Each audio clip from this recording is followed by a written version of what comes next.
All right, happy Monday. It is a Dating Diaries on a Monday because this is going to be a very short week.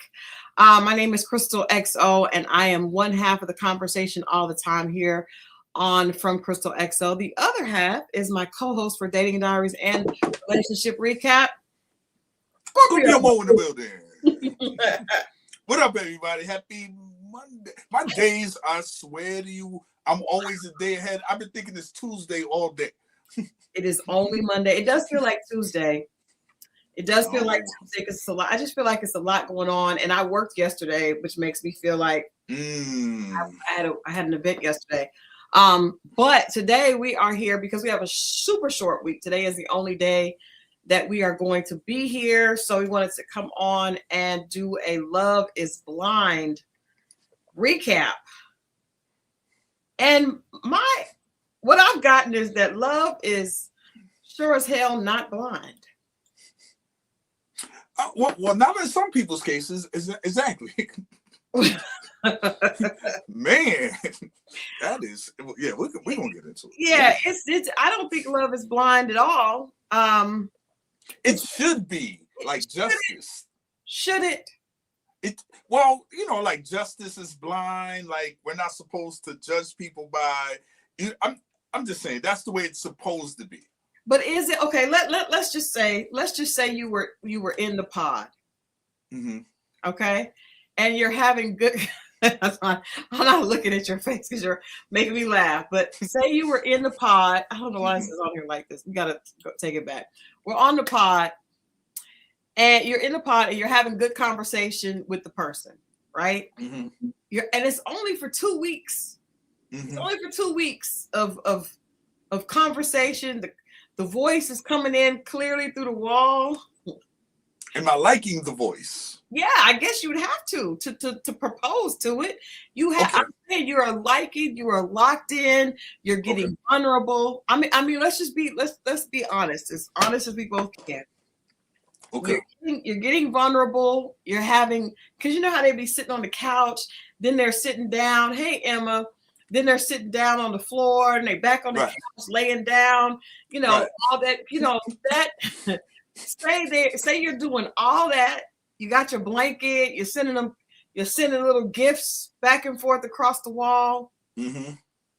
What is the potential, do you think, at this point in your life that you could actually feel like the person's personality was enough for you to lock in and say, you know what?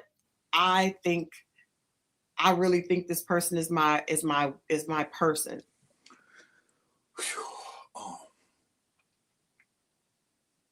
Now they're saying all the things that make you feel safe. They're saying all the things that make you feel warm and fuzzy, make you feel like this is, you know, all the questions. Like, give me a question that you would ask. We're going to talk about all of them. We're going to talk about all of them, guys. All of them. We're going to get into all the couples, Angela and Emma. And everybody else is here. Let us know who's your favorite couple. Let's get into all that. But I just... And what's this lady's name? What do you mean, what's the lady's name? You just told me, you just painted me a scenario. Okay. Well... I know that you have an affinity for ladies with older names. So let's just say her name is Barbara. You're really trying to get me not to pick this lady, but okay. Okay. No, let's say her. I mean, okay, you give me a name because I know. No. We're gonna go with Barbara. We're gonna Barbara. Go with Barbara. Okay. So one thing I would ask is, Barbara, if I give you 3 department stores to go into, you choose the one that suits you. All right? How is this going to show your compatibility? Trust me, it will. Okay. All right. Give me the 3 stores. What are the 3 stores?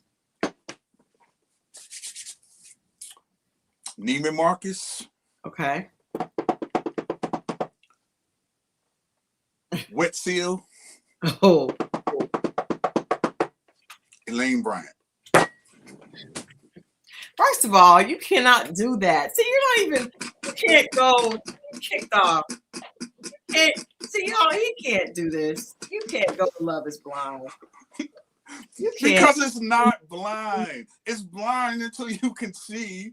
It is blind until you can see. I guess it's because I'm thinking, like, for me, I know that, like, there's certain names I like. Oh, okay. Tones, even, right? Tone of voice. I like, right. And if a person made me feel, and I'm gonna tell you what, I have done this. Yeah, we know that he doesn't want anybody shopping at Lane Bryant. I don't know. At this point, he probably is saying Wet Seal because of the age. But there's probably some 40-something-year-old women in Wet Seal. But here's the thing. Even like, for instance, if she got in the pod and it was in the morning and she said Grand Rising, I can't do it. But this is the thing. With this show, obviously, there's not going to be anyone that's there's not going to be anyone that's extremely overweight. Okay. There may be somebody that is shorter, but it's not going to be, the short could be an extreme. It's not going to be extremes. Okay. So part of the problem this season to me is I don't know why some of these people have signed up for this show. Like, it just irritates me that some of these couples have signed up for the show without knowing that they do not have the ability to go in and actually judge somebody, be open. I'm not saying that you shouldn't be attracted to the person at all. The problem is when the person is just a little bit outside of their comfort zone, they start tripping. That's human though, right? But why are you on this show? I don't think people think it's going to be, like you said, it's not extreme. So I don't think that, but everybody think they can do it, right? I know I can't do it. You obviously know you can't do it. I know I can do it. I mean, what do y'all think? Could anybody in the chat actually go on the show? I'm like, this is the problem. This is the problem. All right, let's. I don't even know. Okay, let's start with it. Let's start with the easiest one, right?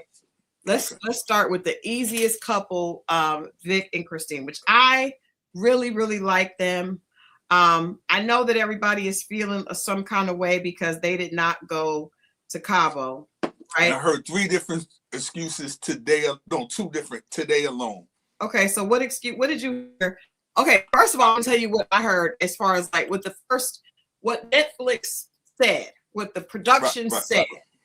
Production said that they could only afford to send 5 couples, right?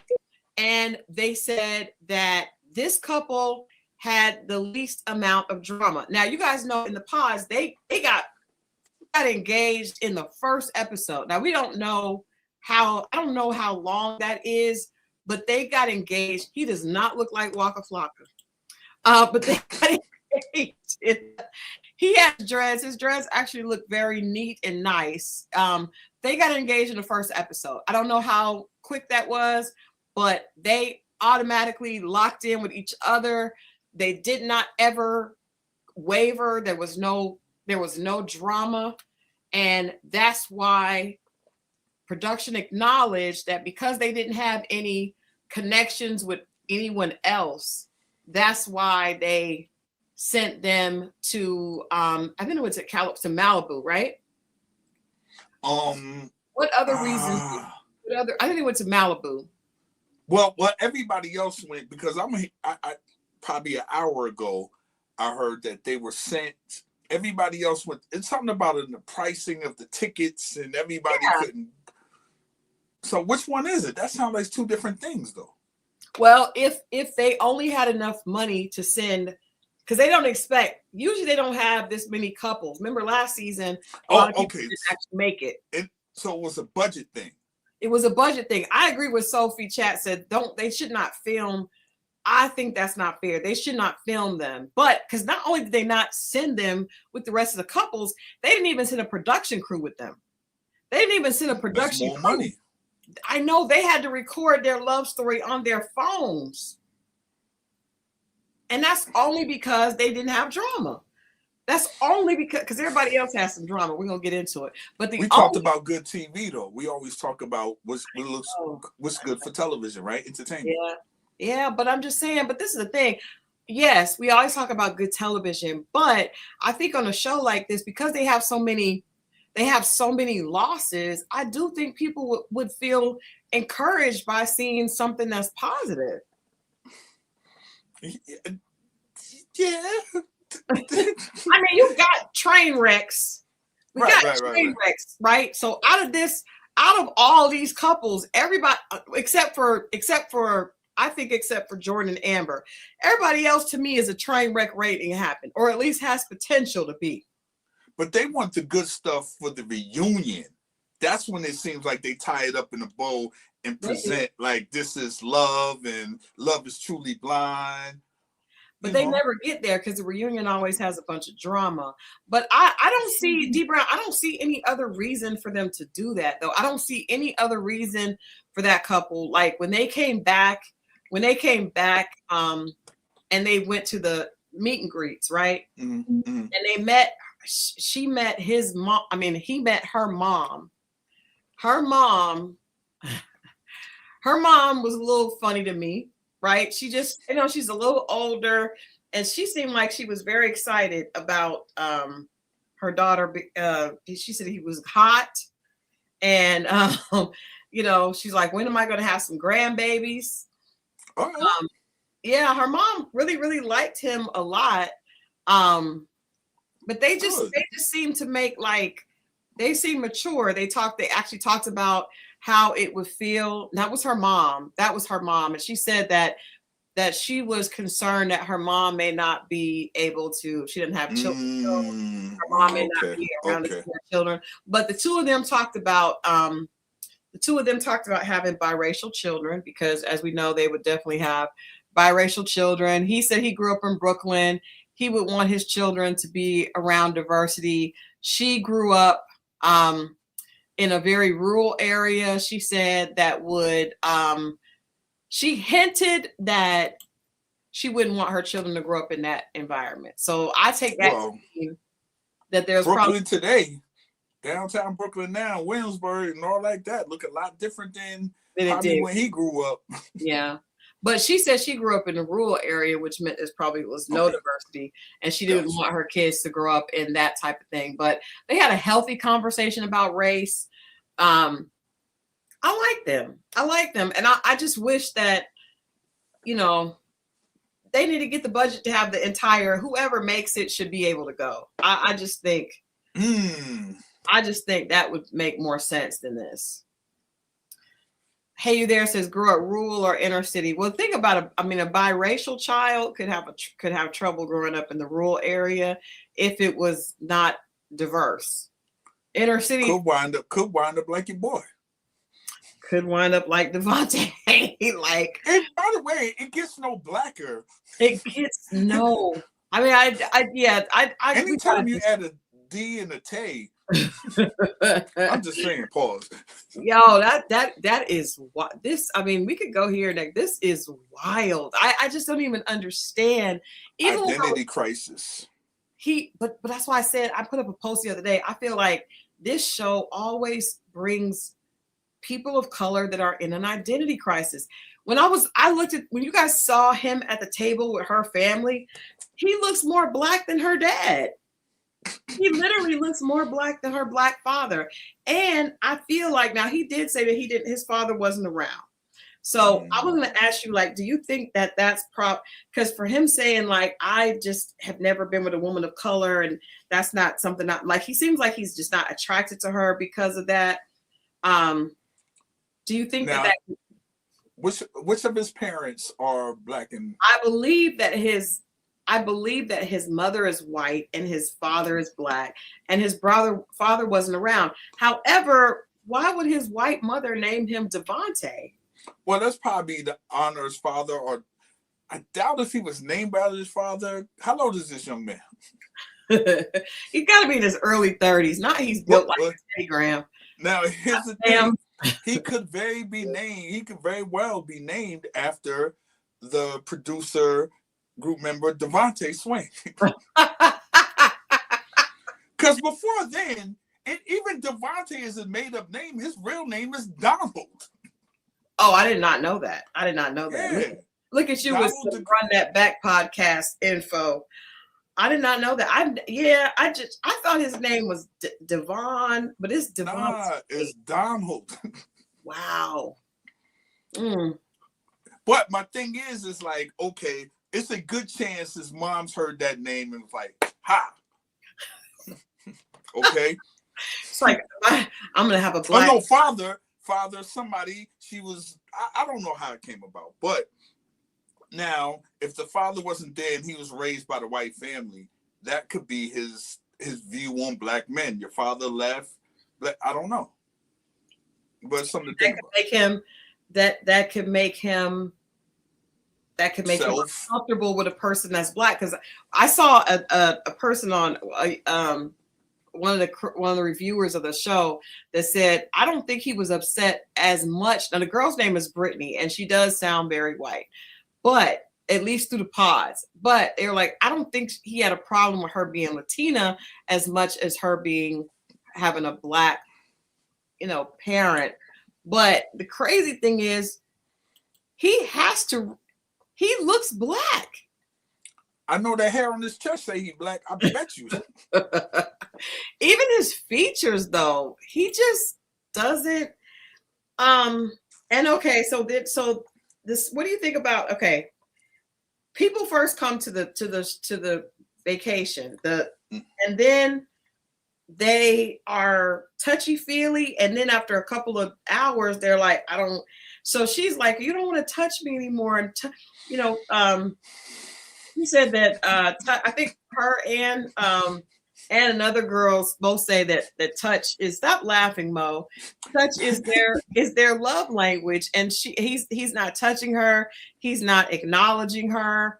And it's based on what she said, what she is, not even how she actually looks. That's I don't think he's. But the crazy thing about this is, with Alex, who is, I believe, Hispanic. I'm not sure. But with Alex is with Ashley. And Ashley is what probably Devontae's dream girl, right? Mm-hmm. And Alex Possibly. is not attracted to Ashley because he said he's more attracted to dark features. He wants Brittany. They need a switch. Let's put it together. I see, Sophie, that's what I believe. I think that Devonte looks more black. I'm gonna tell you what, Devonte looks more black than my husband. Actually, he does. I'm telling you, Devonte looks way more black than my husband. And but if you ask Gumboss what he is, he'll tell you black. If you try to challenge him, he will try to fight you. Do you think in his mind, half black, we get together, it's gonna be, you see what I'm saying? He's afraid those babies may be like they said, the royals were asking, how brown are these children going to be? It can skip generations, they say, right? It can. Hell, it dang near skipped him because he looks black. He does not look white to me. That reminds me of Life. They come out with that baby. Oh yeah. Whose baby is this? Yeah, but you know what? Like I said, I think that this show is because he obviously has not had a mirror. Maybe he lives in a community where everybody knows him, and I believe that. And he just assumes that when new people see him, they don't see him as black. Because he felt like he was never treated any different than anybody else. He can't possibly think that when a police officer pulls him over. If you live in a small rural town and everybody knows, your family might be big family, everybody knows, Y'all look at this dude. I mean, let's just look at him. Come on, man. No, I mean, even like I said, and I said in my thing, like he has to know that because he has to go to a black barber. If a police officer pulls over Devonte, he is not getting treated like he is getting treated like a person of color. And what's his nickname again? I don't remember. Like what they call him? His nickname he liked to go by. I don't remember, but it was a shortened version of that. but it's Devonte. Devo, yeah, Devo. But that still sounds good. That sounds right to me. Devo. I guess because of the band Devo. Because of the band like, in the early 80s, Devo. Oh, okay. Let's whip it good. See, I know white music. Is that? I didn't even know that was a white song. Yeah, whip it good by Devo. I think 1981.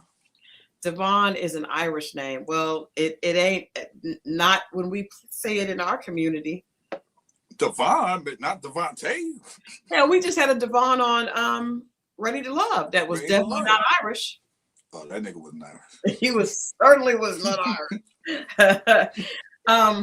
But I guess that's what I'm wondering. So it's not Hey There, so that's Dad's band. Yeah, Whip It. Let me see. No, Whip It good. Which came first? The Whip It or Whip It Good? Not Whip It Good. Not it's trust me, it's Devo Whip It. Okay. They got the black outfits with the red hats. I trust you. But I was thinking of what Hey You There said with Dad's band. But I guess my thing is, why would Devonte not assume that there was a possibility of a person of color? Because he's not saying black, he's saying person of color. But we all feel like even worse. I know, that's what I'm saying. Because if you say person of color, Negro, you are a person of color. You have a lot of color. Like if you look at him look at him. That's crazy. That is nuts. Nuts. But Brittany, let me ask you this. Brittany said that she said a couple of times that he's definitely not what she usually dates. She said he's a little bit more, he's a little shorter and he's a little huskier than she usually dates. He doesn't really have a neck. But do you think that but she's pushing through it. So she's obviously a person that's like, okay, this is not what I usually date, but I'm open to, I think women may be able to do it a little bit easier. I think, I know 1000%. I got to give women credit for that. They can overlook, but I think a lot of times, like you talked about before, like the whole, I get not ogre. What is the word that I'm looking for? Ogre is hilarious, and not ogre. What is it?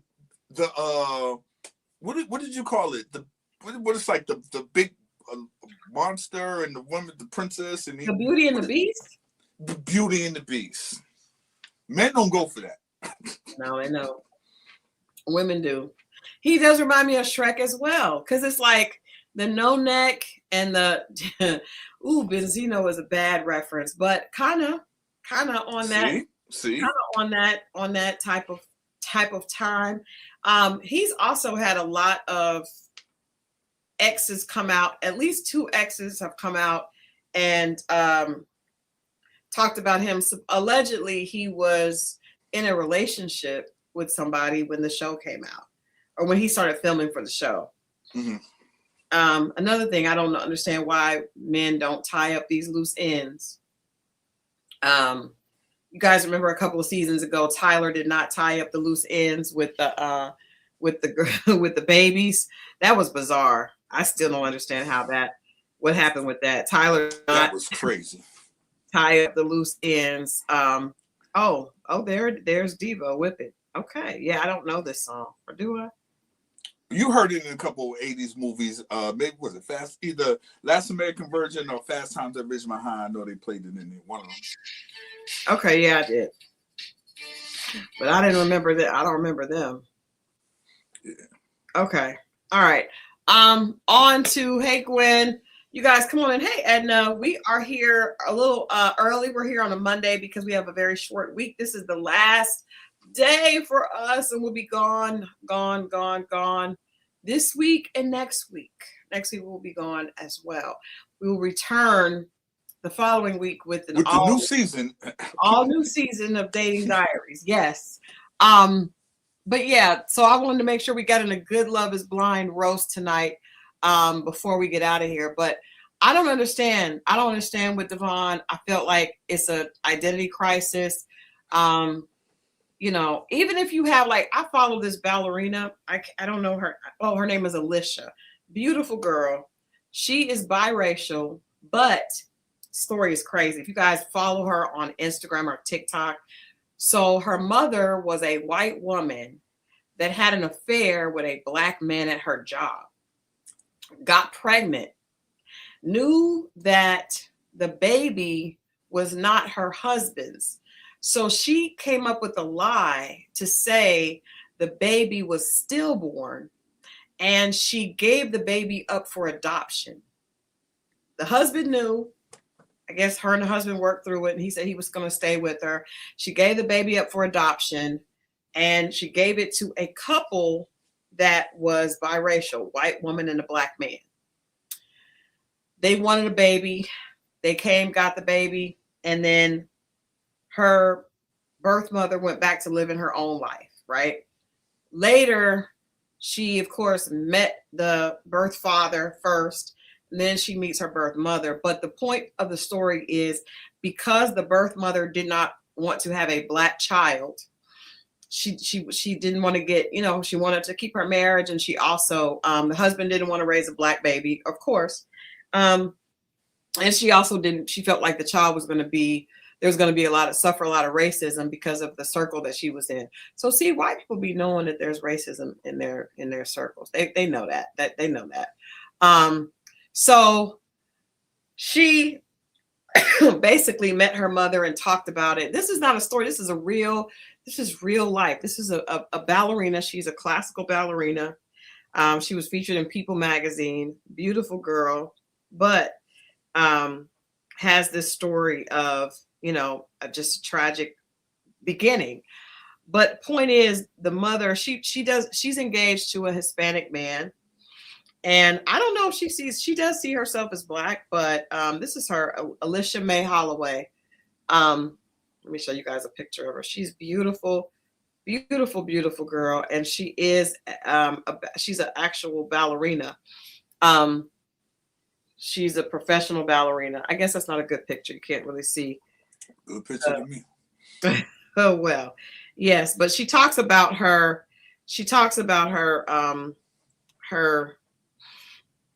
how her parents gave her up for adoption, and how everything happens. It's wild. My point is, there are parents that have that, but if Devonte, her name is Alicia Mae Holloway, and I just happened to look at her page because she was like, she just says it. My mom gave me up for adoption because my mom said I was stillborn because see, watch this. I'm gonna let you guys hear this. I'm a fan of hers, so follow her page. Mom got pregnant with you because she was cheating on her husband with a black man. Meanwhile, she was married to a white man and they had 3 white kids together. And throughout her whole entire pregnancy, her entire friends and family thought that she was pregnant with her husband's baby, obviously. And then the day that you were born, everybody was so excited for your arrival. But then your mom goes and she tells everybody that you died at birth. So everybody assumed you were stillborn. In reality, she actually gave you up for adoption. For a little over 25 years, everybody still thought that you were dead and had no idea that you existed. And they recently found out that you existed. Ooh. Point is, I don't know if Devonte has a situation, you know, like that. It should be a Lifetime movie. I hope she gets one because she talks about it all the time, and you can tell there's still some pain there. And I think that's the best way to like work through pain. Not a movie, but like a book or something. She needs something. But bless her heart, super successful. She's met her mother and her father now. But there's this issue of race, and I do know there are a lot of children that are biracial. I actually have a biracial sister. My dad, who was black, was with her mom. And I do know, and I can share, I won't share too much because it's not my story to tell, but she did not realize she was black. She was not told she was black. And then all of a sudden she started realizing that she looked different than the rest of her brothers and sisters. And then finally they admitted to her that she was black.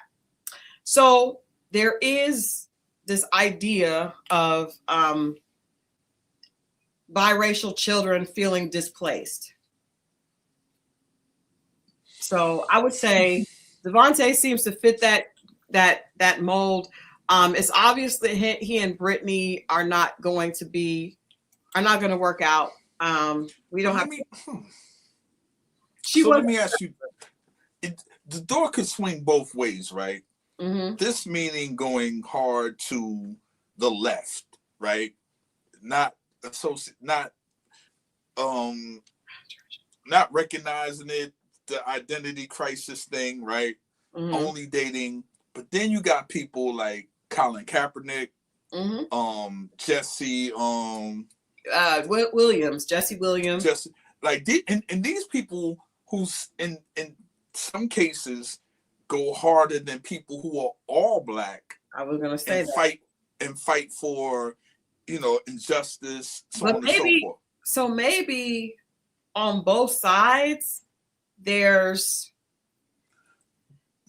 But it's the level of like, okay, to I prove is such a hard word, but to stand out to show you I'm black, I'm going to go all out for this cause, right? Right. Yeah. And then the other side is like, I'm so disassociated. I can see it, and I want to disassociate myself. I don't even think I want to see it. I don't think I want to see it, because I've heard people say they don't consider themselves black, but then someone like my husband, who is really only a quarter black, because his mother is white, father is Indian and half black. Mm-hmm. He considers himself 100% black. Like, it's just, I think it depends on how you're raised. He was also raised in a black family. There it is. That's what I was saying about him. Some people say like whoever your mother is who you're gonna kind of connect with. Well, your mother could be from that environment as well and still be white and still, I don't know. Like I tell you, the Filipino lady, she never grew up in the Philippines. She didn't sound like it. So you would have heard that she had a Southern accent, which threw me off. So you just never know. It's the environment. She grew up in West Atlanta. It is. And I think this show, for some reason, focuses on that. Also, I feel like the same thing is happening here with Emma. Now, the interesting thing about Emma, Asian child, I don't know if she's Chinese or Vietnamese or what, but she's Asian, and she was adopted into a white family. Now, I did not realize that her fiance was Mike was, I just thought he was white man. Right? White man, until we saw his family, and his family made sure that they made it clear that they're Italian, right? They are Italian, like with the accents and the mozzarella and the cooking and all that. Very, very cultural. So then I was like, wow, because they're looking at her like, have you ever dated someone that's Italian? And I actually have a friend he is Italian. He has one parent that's Italian, very, very Italian, from Philly. The other parent who is white. And I asked him, did he see himself as white or Italian? And he said he sees himself as white, but wow, for real? Going out of Philly? Wow. But I would have never thought that. But his family that's in Philly does not. He moved to LA, right? So his family that's in Philly do not. So it's just interesting, because when you see that dynamic with Emma and Mike's people, even though that to us they just look like a bunch of white people sitting around a table, their culture is not. They're not. Hey there, girl, give these people some grace. They want to be Italian. This is the culture more so than their ethnicity. It's their culture is very different. There you go. Their culture is very different. He was like, have you been out with someone that's Italian? Now Emma is Asian, adopted into a white family, and has a lot of self-esteem issues and connection, because she said that she was never picked. Boys didn't like her when she was growing up. To me, she's a beautiful girl, but she doesn't come off that way. She comes off as very insecure because she was raised in a white family and was in predominantly white spaces. Right. So maybe Love is Blind is showing us that kids need to grow up in diverse areas. That's to me what this show is proving, because when they don't, just like Patrick last season, Patrick did not want to be Asian. He wanted to be a Connor so bad. And to the point where he was excited about Love is Blind because he thought that would give him an opportunity to meet a girl and she would fall in love with him before she saw he was Asian. Same thing with Emma. She said she didn't want to share where she was adopted and all this because she wanted to, and she sounds white. But I don't think that her problem with Mike is necessarily going to be, I don't know if they're going to stay together. I feel like they're eventually going to split, but not because of race or that. I think because she needs some therapy. She's not ready to be married. That is true. I do got a question though. Why Arnold and Willis never went through this? The world don't move to the beat of just one drum. So put that out there. But here's the thing. I think between her adoption and her arm, I think that could weigh on a person, and you're growing up with that. I agree, especially if you're in a lot of white spaces. First of all, kids are evil. That part. Kids are evil. And her arm, the scar, she's had numerous surgeries. Right. So it probably looks different now. It's very noticeable now, but it probably looked different when she was younger. It does make me sad. I don't know. Hey, you there? So what you're talking about, Mo? Not you knowing the 80 shows, girlfriend. But I think it does something that could do something. Like even her demeanor, it just comes off sad. It does. And I think like when you person's energy can dictate how they move and their expression, and she just to get in a relationship with someone like that, it's like constant. You almost feel like you're gonna need therapy, but halfway you need to be a therapist or be a therapist yourself. Like she doesn't. She needs that. So even with her, what do you think about her not wanting to have children? I think she doesn't want to have children because she doesn't know really, she doesn't know her birth parents. So she doesn't know if she had carry on something. And but she said she would adopt. And that's almost like paying it forward. When people were adopted, I feel like that's a possible, or whatever you've been through, you have sympathy or you have understanding for people that are going through it, or you're open to things in that lane. So, but I think I have a friend that was adopted, and she just had a baby 2.5 years ago. Mm-hmm. And she said that for a long time, she did not want to have a child because she knew how hurtful it was for her to grow up knowing that her mom gave her up, and she worried that she wouldn't be a good mother. Now she's a great mother, but that was part of her. She said she never wanted to have children growing up. So I think that that's something that you probably need to work through before you get into a relationship. I agree, Edna. She probably does need Jesus and to be delivered from that spirit of abandonment. I agree, because even though she had a great set of parents, just like that girl, Alicia, she's very successful. She says she had the best parents, but you can hear with the anger that she talks about her birth mother giving her up for adoption, there's still some hurt there. And I think that's the same thing with Emma. I think that she's grateful that she had these great birth parents, but that feeling of being rejected is probably weighing on her. Well, here's the thing, and I try to tell people this. A lot of times, people think it's abandonment. But what happens is it's more about acceptance. What do you mean? And there's a difference. It's about feeling you weren't good enough, opposed to I was left. I know it's a thin line. Between abandonment and acceptance is rejection, because I think that rejection is that middle ground of, I'm not good enough. Why, what was it about me that they did not want? Why wouldn't they want me? And then you kind of carry that with you to where you feel like you're going to run into that in every situation. I'm not going to be, because, I wasn't adopted, but my dad, didn't want to be in my life. And so I felt that rejection very much like, what's wrong with me? I think rejection, acceptance, and abandonment kind of are all, ingratiated in that pain, Yeah. No, you're 1000% right. But I just try to, because the abandonment thing a lot of times comes from they were there and now they're gone.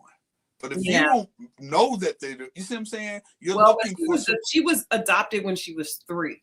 So sometimes kids can have memories early on. She said that they told her that she was left at a train station. That's another thing. Like and then when you hear, and that's when you start backtracking, you start, you start growing and you start hearing these stories, and you might hear them at a young age.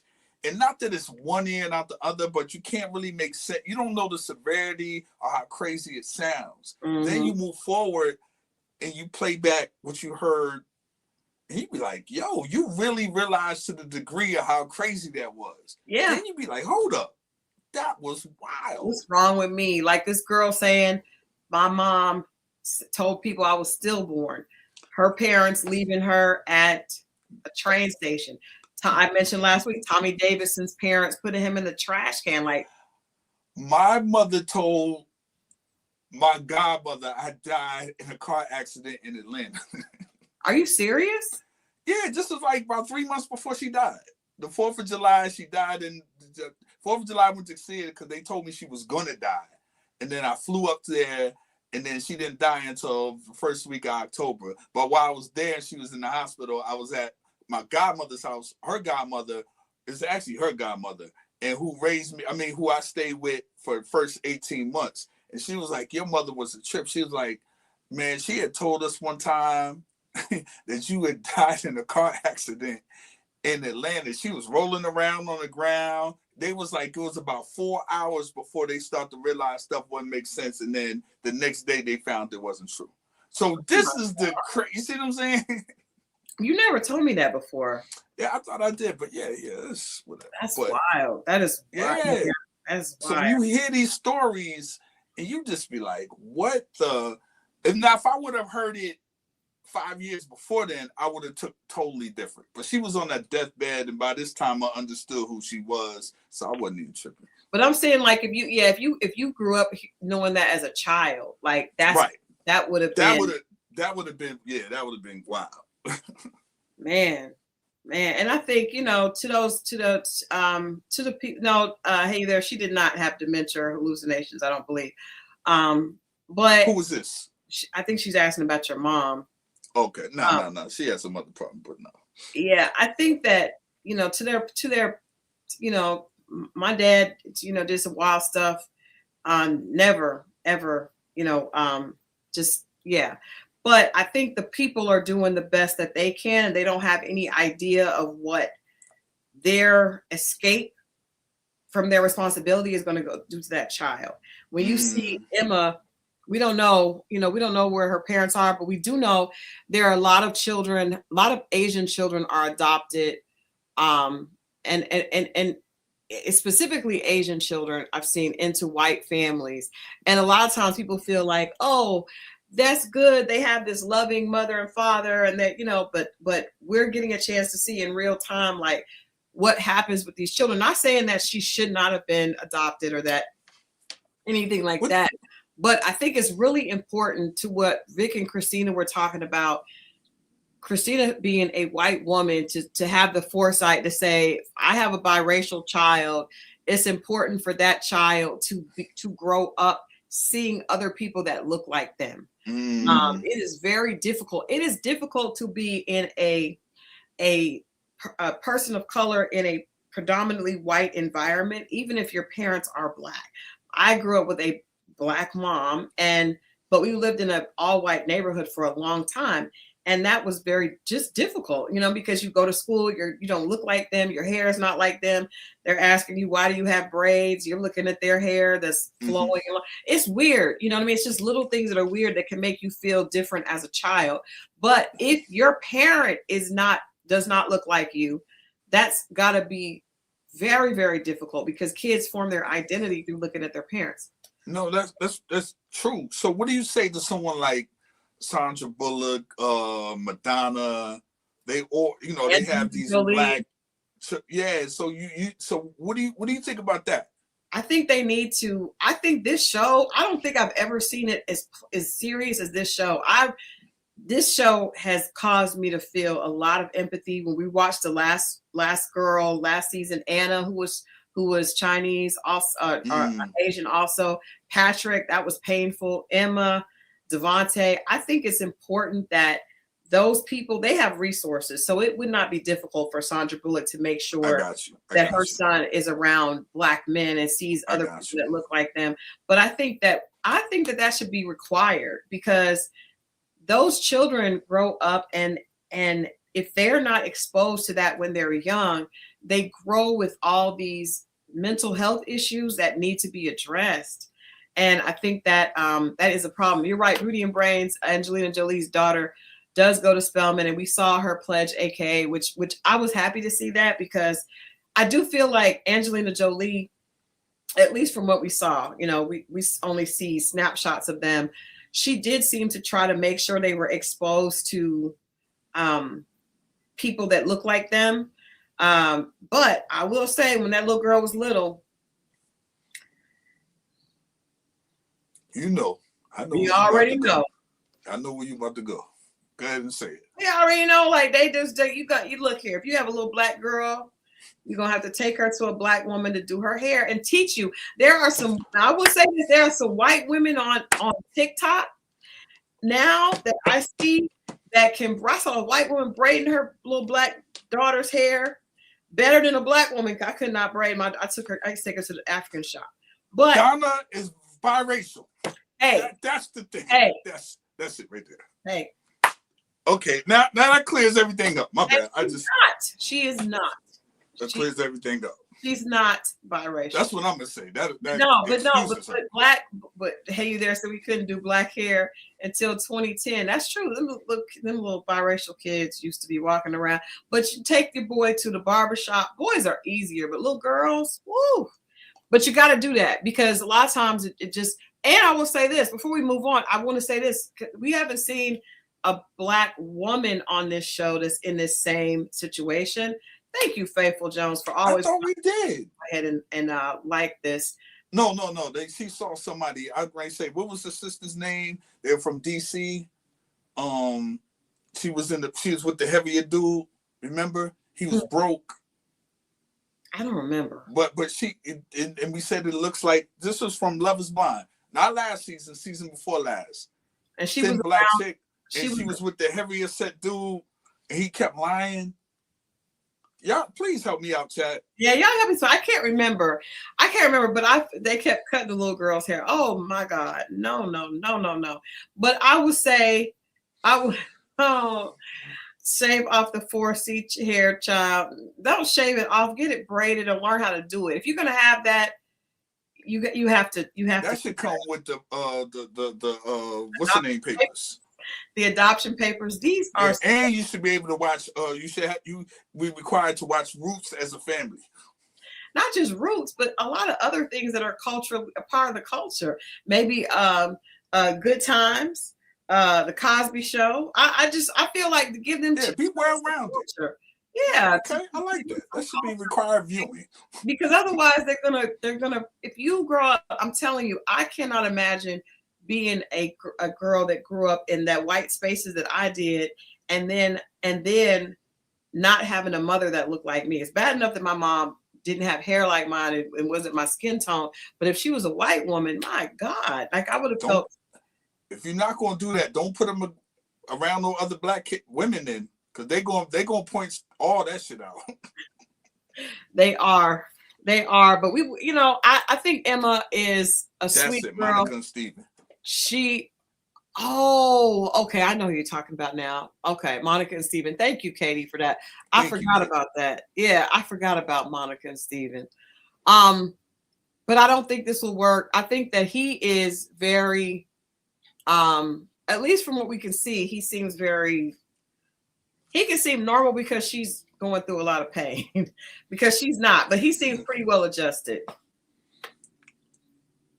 What other things? Crooklyn, I like that. What other things should people watch that should force their should sit down as a family? The whole family needs to watch it. The whole family. Yeah, it do. And then you need a third black person. You need them, but you need a black person there to be in between the two, because the white people gonna have questions and the little kid ain't gonna know, and you got to explain it to both of them. You do have to explain to both. You do need to be able to. You need to be able to navigate, teach them how to navigate those spaces. I think Emma seems sweet, but Emma seems like she's not ready to love. Emma's not ready to love. She's not. No. Let's move on here. This is not a racial issue. This is a hobosexual issue. Let's talk about Alex. And have you guys seen Alex and Ashley? Has everybody seen the clip with Alex? First of all, Alex trying to explain to Ashley's father. To me, that was the best scene with a father and I guess a future son-in-law. Yes, future son-in-law. Best scene ever. That father got in his behind, and then afterwards he was like, he kept asking him questions, and he wasn't like being polite with it. He just kept asking questions. He was like, well, I'm a lawyer, so, and then he just kept baiting him in, and then afterwards he was like, yeah, I think that Alex comes across as someone that always has an excuse, and he says, so that leads me to believe that he doesn't really understand honesty, or he's not really that much of an honest person, but we'll see. They should just have fun. I can't play the clip, but it was everything. Tina, you guys, if you haven't seen that, please go watch. That clip is the best ever, with Ashley's father just asking. He will not let up. You know how most of the time a father will ask some questions, specifically on this kind of show, and then they'll kind of, when it gets awkward, they kind of back off. No, he was all over him like a cheap suit. That was the craziest thing. He was all over Alex like a cheap suit, which was actually so necessary because he's so full of it. Did you see this clip with him explaining what he does for a living? Or what he's done for a living? I seen him playing the shell game. And he got some money. He's moving around. He sounds like he's couch surfing. Pardon me. Right. He was like, so different states, different countries. He was like, I was in Australia, and the dad is like, okay, so did you stay in finance? No, not in finance anymore. And then he's like, I'm a day trader. So her dad starts asking him questions about Bitcoin and he knows nothing. He's faltering, but he's quick on his feet. He keeps coming up, but you could tell that he doesn't have any information. He also doesn't have a place to live. He has no career. He's looking online for a coaching job and trying to day trade. And then the dad is like, so do you're only doing Australian money? He's only trading Australian currency into America. Like that already sounds shaky. He should not be on this show. But I also want to talk about the fact that, to me, Ashley is the typical beautiful white girl. Like, she has the long blonde hair, the blue eyes. She's super thin. She's also very, she's smart, but she's sweet. And he is coming up with reasons. He's being standoffish. There's another really creepy scene where she says she's sexually frustrated, and he says that he hasn't touched her because he thought that she was on her period. Man, I was about to say something, but I think you should say it. But this is the thing. He says he's told all the guys that he is more attracted to Brittany. He says that he is more attracted to dark features. He looks Latina himself. I'm not sure what exactly he is. But yeah, so Sophie said that they align on politics. Her dad asked him, because he was talking about day trading and Bitcoin, did he vote for Trump? I was just like, I was waiting to hear the answer, because you know it's going to cause issues on social. He said he did not vote, but he said, but if I did, I would have voted for him, and I'm glad he won. Crazy. Ooh, he shouldn't have added that last. That's what. Nah. Well, not only did he ask that, but how do you say you would have voted for Trump and you don't have a job, and you're a minority? Because he looks very. Right. Very. He looks very ethnic, but he also is just a homosexual. And my thing is like, okay, my question to you as a man is, do you think that he is faking like he's not attracted to her because he feels inadequate, because he knows that pretty soon she's going to figure out that he has no job? That's or do you think he's really not attracted to her? Because I can't imagine. I mean, I know that's not your type. I mean, that's all apple pie eating white girl right there. The whole thing. That's all the, you know. Nah, I believe it's what you said. Now I know he knows if he sleeps with her. Oh, he slept with her. Nope. He slept with her a bunch. He's done. He slept with her at the in the vacation, but when they came back home, it seems like the guys are touching the girls at first, but then after they hit, they're just like, I'm not attracted to her. It's real life. It's not hers. We talked about this the post thing. Well, you should share it with the people, because post clarity, post NUT clarity, right? We can call it post orgasmic clarity. Bingo. There we go. But so why are men tuned in until that moment, even if it's not somebody that they actually want to sleep with? Because we got over y'all keep saying, I've heard it said dozens of times, men are hunters. And then and for some reason they think, you know, if he's 21, he's done hunting, which is hilarious. But yeah, I'm just saying, but if he don't like that kind, why is he still hunting? If he don't like what kind? If he's not attracted to blondes, he prefers this. You might not be, you might want some type of other meat, but lamb comes across your thing and you kill the lamb. Eliminate the lamb and keep moving forward. Edna said, because the pee wasn't good. Edna. And that could very well be true. But then now that's off the table, you can think clearly. That's why it's clarity. That happens every time. You guys remember Married at First Sight, Chris and Paige?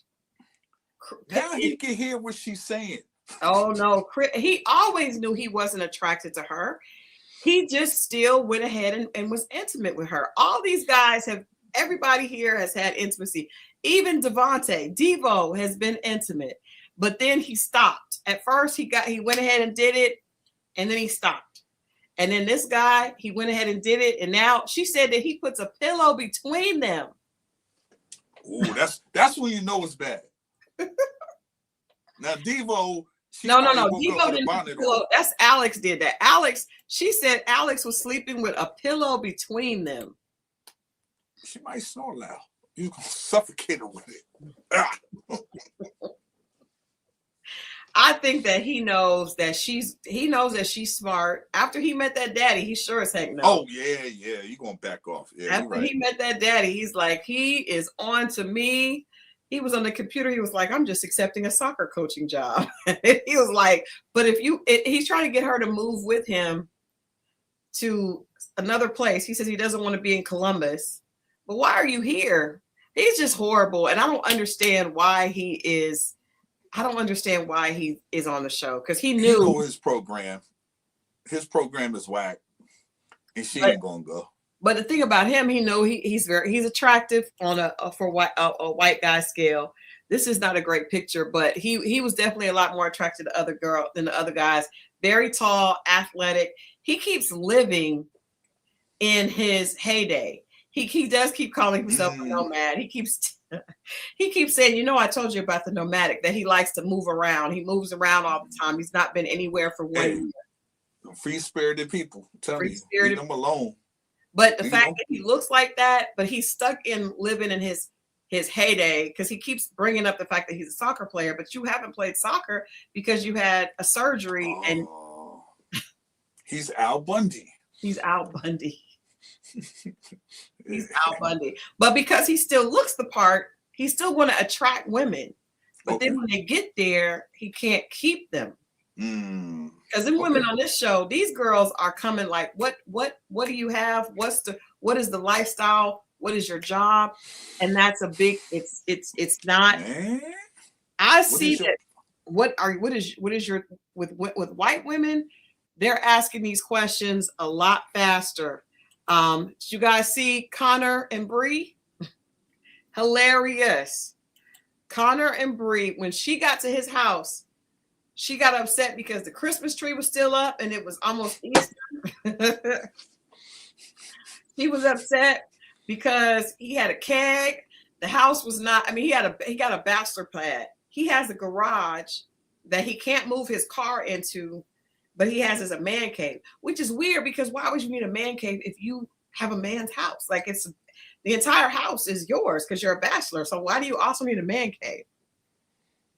I guess to separate it, but I guess separated from what? He has a gamer set up. Yeah, but you don't want that in the living room. You want that in separate quarters, right? Yeah. If you are a bachelor and your house is not fancy, your friends can come over in the living room and sit down and eat chips. I mean, why are we doing it in the garage? It's not a frat house, Christal. It is, but it is. It is a frat house. He has a keg outside. It is a frat house. I don't understand why the man cave, man cave is supposed to be because the rest of the house is for family or for your marriage. Right. It's just him. Well, maybe he still wants it like that. He wants separate quarters. I don't know. I don't understand it. But anyway, Bree ain't having it. She's super, super spoiled and super over the top with wanting him, calling him a little boy over and over again. She said that to him? Yeah, she said she when she introduced him to her mom was like, well, let's say he's a man. And she was like, he's a boy. Yeah, I guess he's a man. And she's just like, but are you going to do this? Run. Poor Connor. He looks like a kid. Look at the difference. Look at the difference. Does. I mean, she looks sophisticated. Yeah, she looks like she has a job and she pays attention. She's not going for this. That's the thing. A lot of times, women mature faster, as you always say, and she is already on her professional journey, right?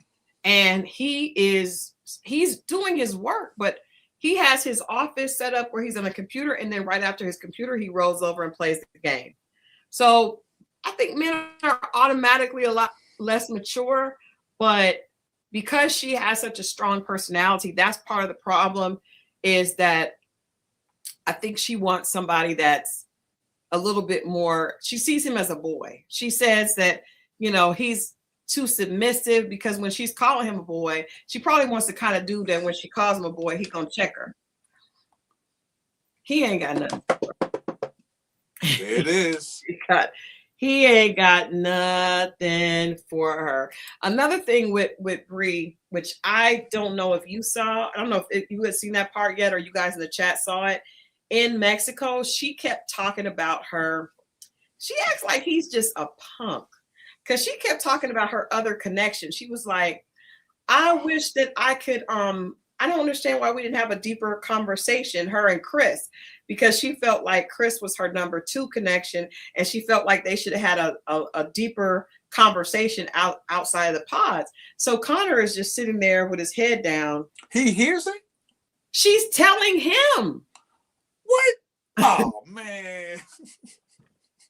She's telling him that she wishes that she had a chance to talk to Chris more. She comes in to their little little bungalow, and she's upset because she feels like she wants to spend. She felt like her and Chris should have had a deeper conversation. She said, I told him things I've never told anyone.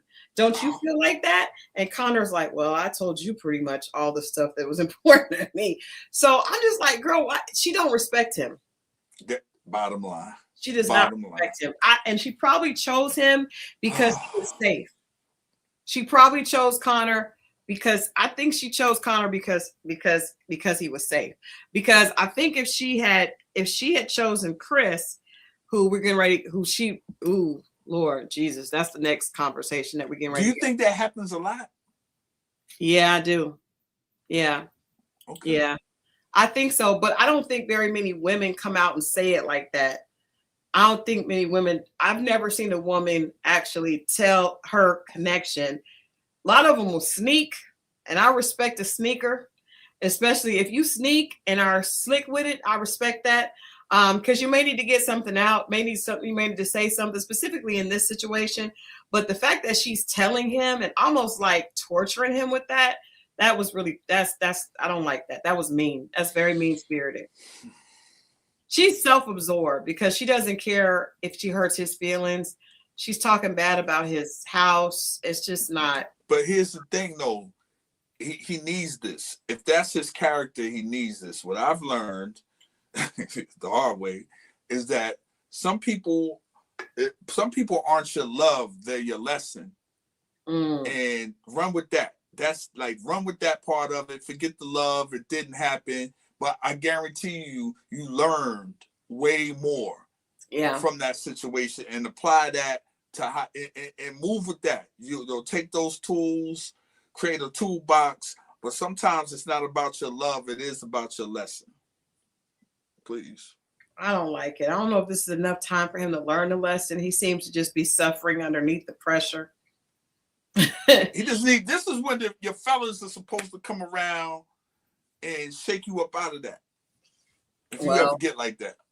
They don't really have any fellas, at least on this show. There are no fellas on the show. And the crazy thing is that she's talking about she wanted to be with Chris, and Chris is a mess. Chris is you know what? She probably deserved Chris. She probably deserved Chris. Now I'm not gonna say that Jessica deserved Connor, but she probably deserved Chris because Chris is an asshole. And this is Chris who ended up with Jessica. Now, this is crazy. Chris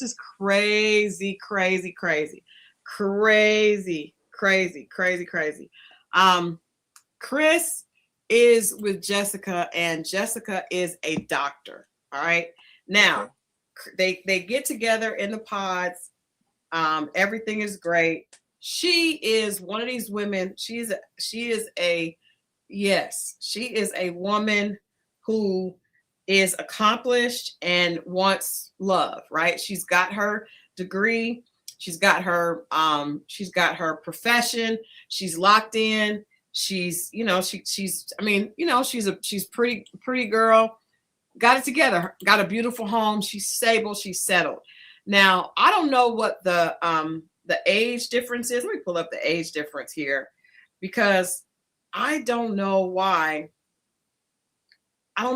she ended up picking Chris, but what I do know is they seem to be if you look at them right here, they obviously I guess it doesn't seem to be such a big difference in the way they look, but if you hear them talk, then you can hear a huge difference in their in the way they present, right?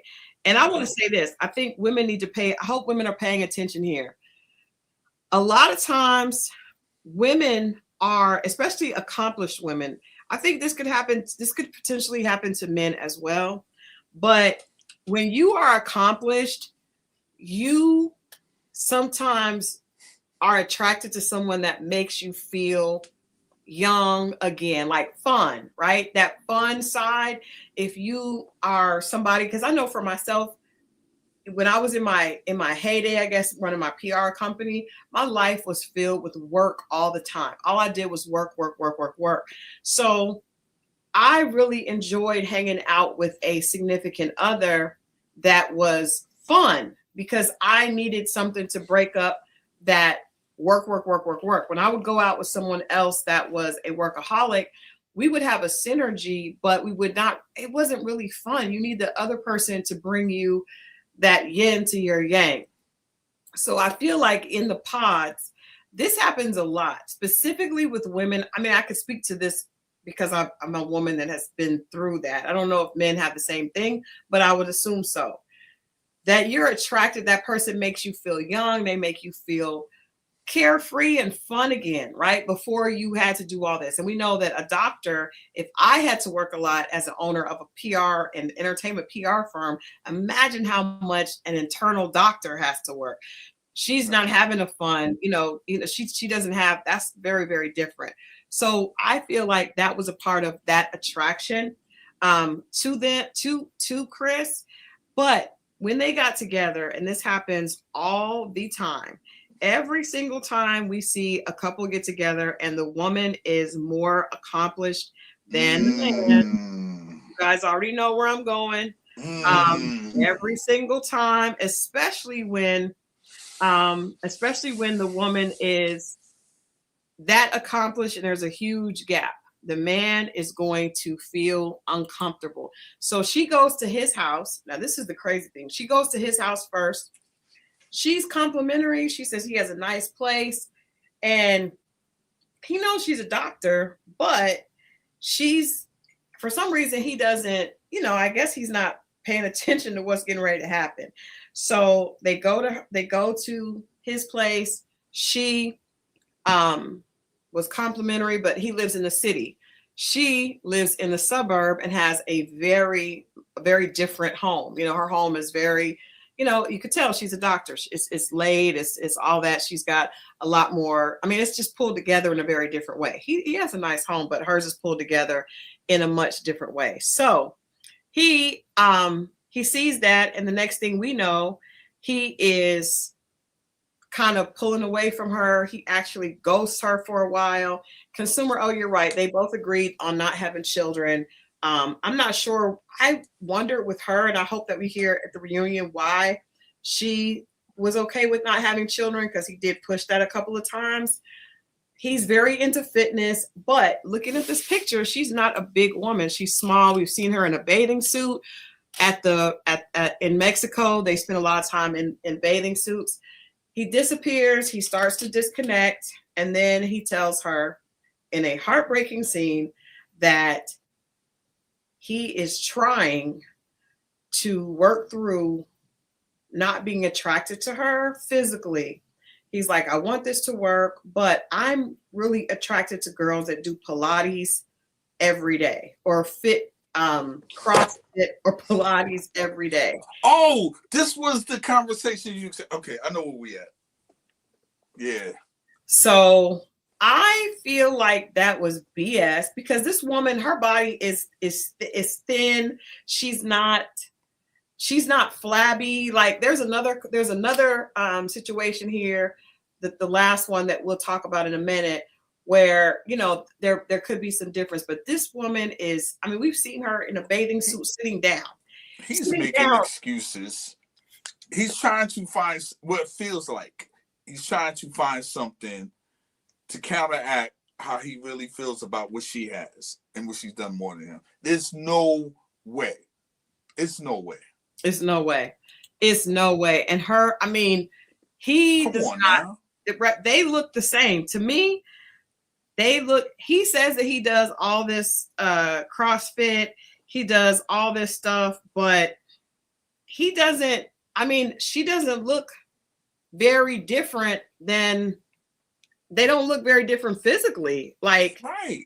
I don't get what he would. But that's what you do when your insecurities come out, you try to spin it and find something, and that's what he's doing. I mean, to me, that's what he's doing. That's what it feels like anyway. He just is a accounting. I'm not saying he just is. He's an account exec. It doesn't tell us much more than that. But he's an account exec. And see, that's what these generic jobs, account exec, and then Connor what is an account management. Like, I don't know what these jobs mean. But an account exec, that there's a lot of different, you could be an account exec for the cable company. You could be an account exec. I don't know. But in any case, he does do triathlons, but I don't believe that that's it. Because like I said, all the ladies know, for a woman to have on a bathing suit and to be sitting down, like, even you can be a infit person, but your stomach will have a little, a little hang time. But hers had none. She's small. She's super small. Like, and the way he did it, he was like, he said he literally looked her in the eye and told her that he could not get in the mood intimately to perform because of her body. And he said, I'm used to being intimate with girls that do CrossFit or Pilates every day. Well, yeah, man. Okay. I don't know. He was stuttering. He was, I don't believe it. But he would say his body is not giving CrossFit. Like, I expect, if you say something like that, I expect your body to be like, because you can tell when a man works out to that extent. Like Sean, what's his name? Sean D that did CrossFit, the P90X. Oh, Shantae, yeah. Yeah, you can see in their suit, you can see the shoulders, you can see the biceps. If a man is with like that. That is not what we see when we see Chris. I don't see that. And yes, she is a whole doctor. And not only is she a whole doctor, she is not the type she ain't doing what Bree was doing. She is actually sweeter. Bree was sitting up here judging Connor's house. That's not what Jessica did. Jessica went there. She was like, he has a nice place. She was like, well, mine is in the suburbs. And then she was like, mine is not that far because of the way Columbus is set up. The suburbs are not that far from the city. So, but she didn't hate on his house at all. She doesn't even come off as a doctor. Like, he got a doctor that was sweet and not bad. He did. Sophie said he told the world it was the worst sex he's ever had. I think that when you do something like that, you're trying to take a person. See, that's crazy. Even if you felt that way, you don't say that on TV though. That part, Edna said his body should look like the Admiral David Robinson spurs. Yes, ma'am. I said yes. If you're talking like that, you need to look like that. But I just want to point out the fact that she was so sweet. And usually when a person is that accomplished over someone else, they will either be quiet, or they could be a little condescending. She was not like that at all. This is totally him.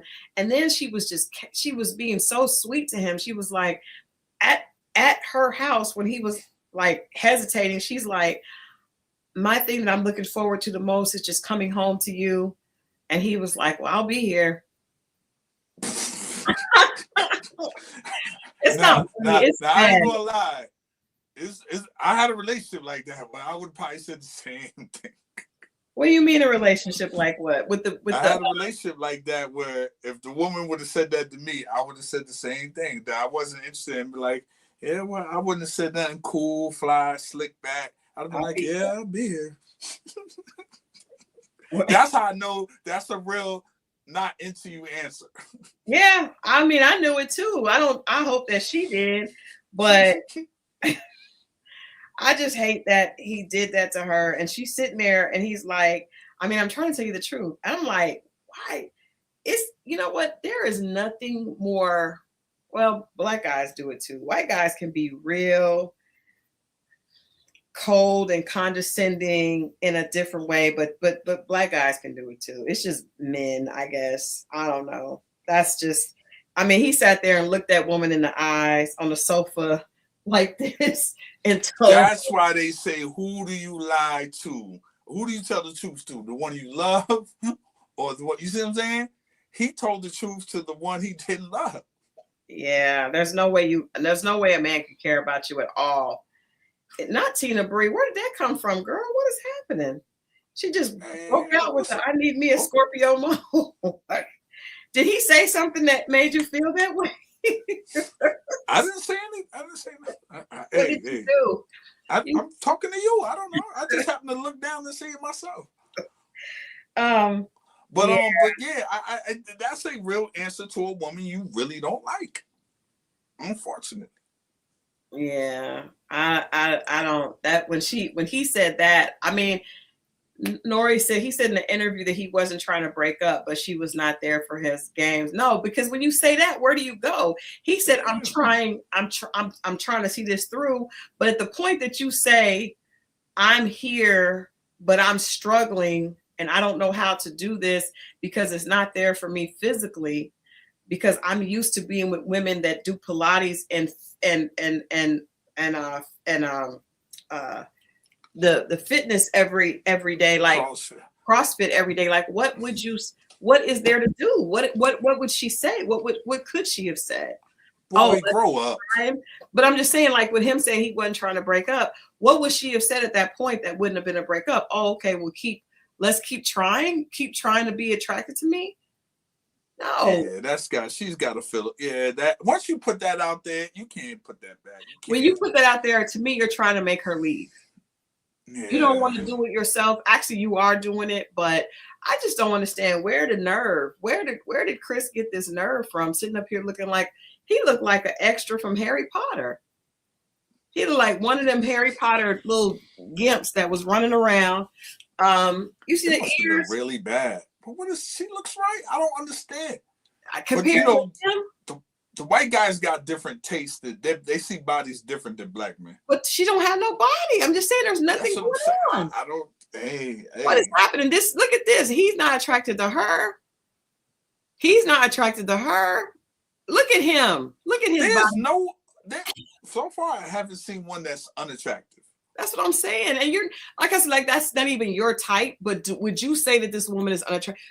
That's not even your type, but you still would be like, she's attractive. Like, that's what they like. What are you talking about? If anything, I would have thought that would have been, I could see, I'm not saying that she's unattractive, but I'm just saying, like, compared to her, come on. Now, you notice the other brother, not the one that they didn't film. Right. The other brother but they had Tyler and Keith. What's her name? Oh, Kevin, right here. Yeah. Right. Now you see, he wasn't complaining. Well, he hasn't seen Tyler. He only saw. Okay, my bad. But he definitely ain't gonna complain. Hell no. And actually, I went back and looked. His hair. Which they mentioned. Somebody. Yeah, his hair was scattered. It was scattered all over his head. It was just scattered hair. Not to get. He just come on, dude. You're gonna have to shave that off. That was ridiculous. That is ridiculous. But yeah, I think he's the person I dislike the most this season, because it definitely is because of, actually with both of these, with Chris and with Alex, I think they're saying that they're not attracted to the women, and it's simply because of they know that the women are not going to be attracted to them. Alex doesn't have a job. He is like Tommy on Martin. You ain't got no job. And Chris is an account executive with a plastic tub outside that he claims is his cold plunge, that he kept wanting her to get in the cold plunge. It's like, she's a doctor. Leave her alone. If she gets in the cold plunge, cool, but that's not, he kept acting like, that was, if she's not doing this, then she's not worthy of him. Like, life is about more than that. If you want somebody like that, then don't go on a show called Love is Blind. That's not a look. That's an action, though, right? But no, you're obviously saying that there has to be a look associated with it. If you're saying that, okay, because of CrossFit and Pilates, you're saying, Pilates, right. We all know Pilates makes a body look beautiful. If he's saying that, he's body shaming her. So B. Katie said, this is why you can't date short men. That it could be true because he also is short. I'm telling you, he looks like a gimp. He is a gimp, and he has some nerve. Because I'm telling you, in this shirt, I can't see nothing that would tell me that he's in the gym cold plunging every day. The other person that talked about cold plunging was Tyson Beckford. Now, Tyson Beckford is extremely shallow, but at least Tyson looks like, okay, you could see why. This dude, he looks like a gimp. That irritated me. Alex irritated me as well, but at least he's a little bit better looking. I don't like it. I ain't like it. But yeah, Kevin, this was ridiculous. But this is what I said. This is what I said about this situation with him. Oh, this dude. This is what I said. I'm glad that Tyler removed herself from the situation. She removed herself first. And I said, you know what? There are a lot of women that you know that you don't have a lot of patience. You know that you're quick to pop off. You know that it's not easy for you to keep your mouth shut. You know that somebody can easily take you out of your space. And Tyler, you could tell she was like lip trembling, lip quivering. The first time she was like, I'm telling y'all, if Tyler had stayed and then he started to she stayed and they went to Mexico. And then Kevin started doing the kind of stuff that these other dudes are doing, because you could tell Kevin knew he wasn't ready. Him saying that he was driving a Chevy Cruze. Let us know. He was like, I don't really have everything together. I'm in a Chevy Cruze. If he started doing that stuff, and she was gonna go off. She might have put hands on that boy. Well, I don't think she'd have put hands. I think she'd have definitely acted out, because you could tell she was emotional. She's more emotional than Kia was. Kia was what? She was the one that kept it all together. She was like, I choose. Yeah. She was more poised. But here's the thing: the prettier the woman is, the more men feel like they got to get their shit together, because they know her options. You see what I'm saying? It's not really her. It's her. It is her, but it's about her options. What she has the option. So you're saying that's what's happening here. He knows that he don't have a leg to stand on. That's why you start explaining, or you cop out and be like, That's what he's doing. Right. That's what he's doing. Yeah. To an extent, that's what he's doing, because there's no way you don't see that she's attractive.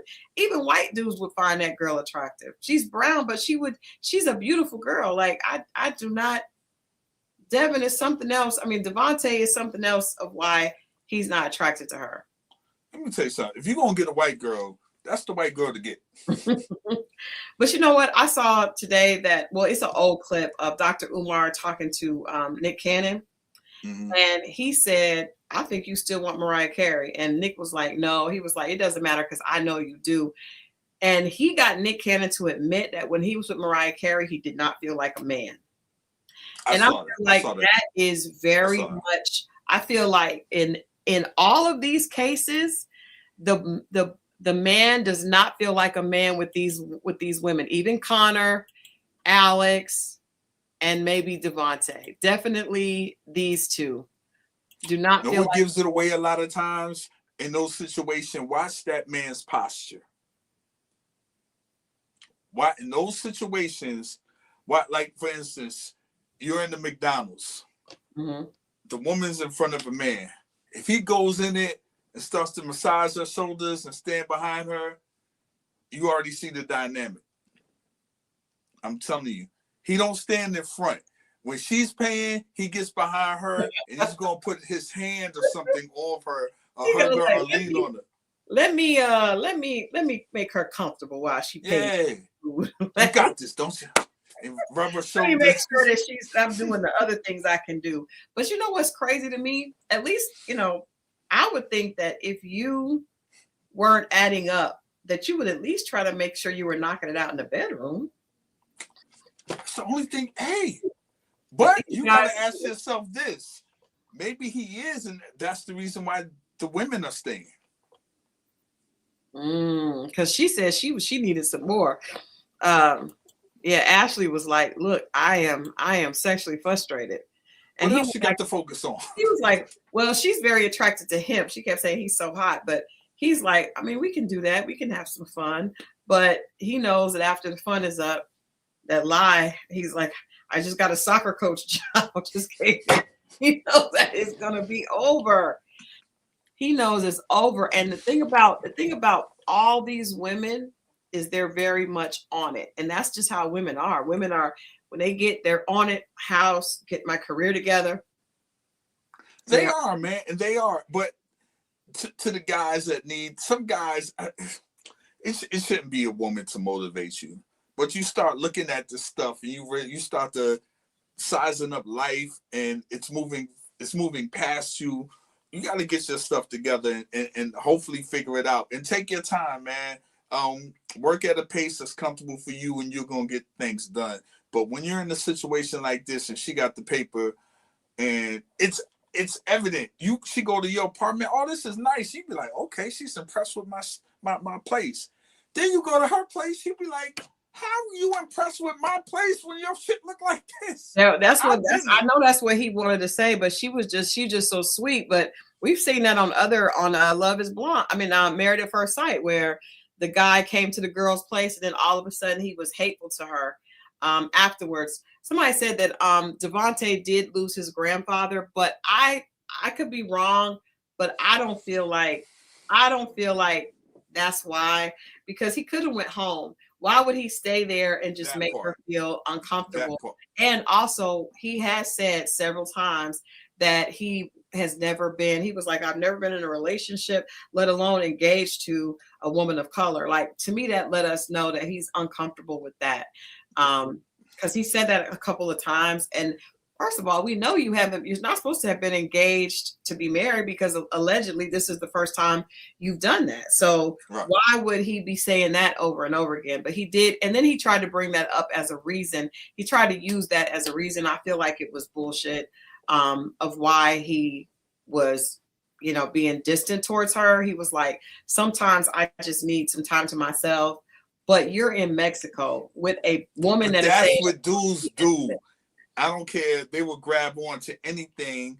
And the time for myself and gather my time is the oldest.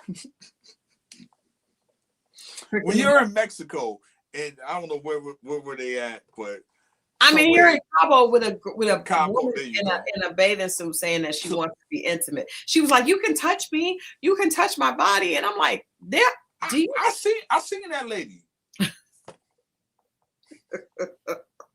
You supposed to be knowing that. He said he didn't. He wanted this. I'm telling you, they need to switch, because check this out. Before we get to Jordan and Amber, which is hilarious, Alex went back and tried to hate.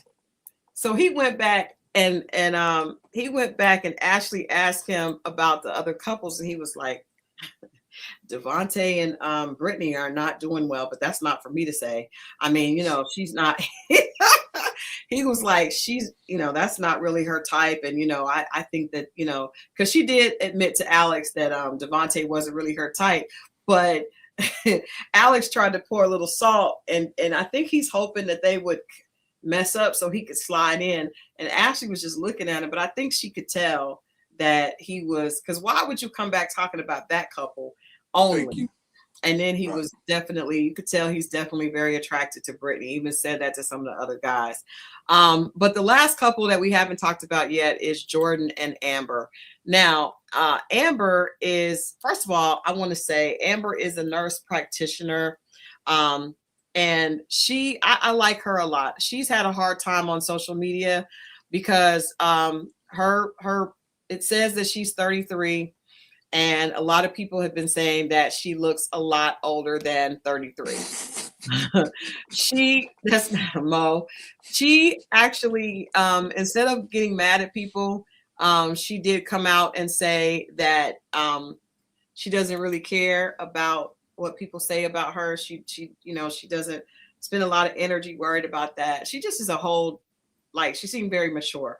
She did not respond to it in a negative way, because I know that's got to hurt as a woman.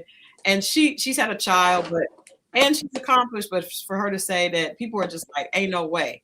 People have erased her age and put a question mark. It's crazy online. They're giving her a lot of trouble. But I know one thing: they got the whitest of the white girls in this one. They did.